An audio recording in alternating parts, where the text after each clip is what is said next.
రాష్ట్రానికి big shock. Orange alert జారీ చేసిన రాష్ట్ర విపత్తుల నివారణ సంస్థ. పిడుగులతో కూడిన తేలికపాటి వర్షాలు.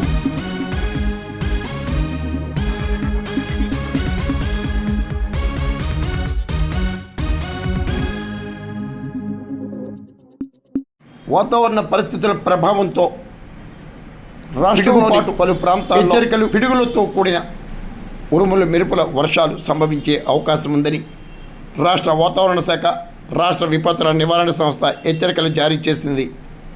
బంగాళాఖాతంలో ఏర్పడిన అల్పపీడన ప్రభావంతో అల్లూరి, పోలవరం, కాకినాడ, తూర్పుగోదావరి, ఏలూరు, ఎన్టీఆర్, గుంటూరు, పల్నాడు, మార్కాపురం తదితర జిల్లాల్లో ఒక మోస్తరు నుండి తేలికపాటి వర్షాలు, పిడుగులు పడే ప్రమాదం ఉందని రాష్ట్ర విపత్తుల నివారణ సంస్థ మేనేజింగ్ డైరెక్టర్ ప్రకాష్ జైన్ తెలిపారు.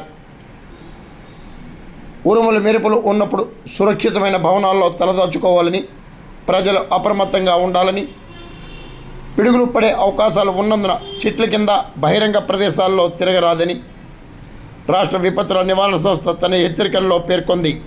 పశ్చిమ మధ్య బంగాళాఖాతంలో ఏర్పడిన ఉపరితల ఆవర్తనం ప్రభావం కారణంగా కర్ణాటక, తమిళనాడు మీదుగా విస్తరించి ఉన్న ఉపరితల ద్రోణి ప్రభావంతో ఆంధ్రప్రదేశ్ రాష్ట్ర వ్యాప్తంగా వాతావరణంలో మార్పులు సంభవించే అవకాశం కూడా నెలకొని ఉందన్నారు. ప్రధానంగా ప్రజలు తగు జాగ్రత్తలు చేపట్టాలని కూడా అధికారులు హెచ్చరించారు. మరి మీ ప్రాంతాల్లో కూడా వాతావరణ పరిస్థితులను కామెంట్ చేయండి.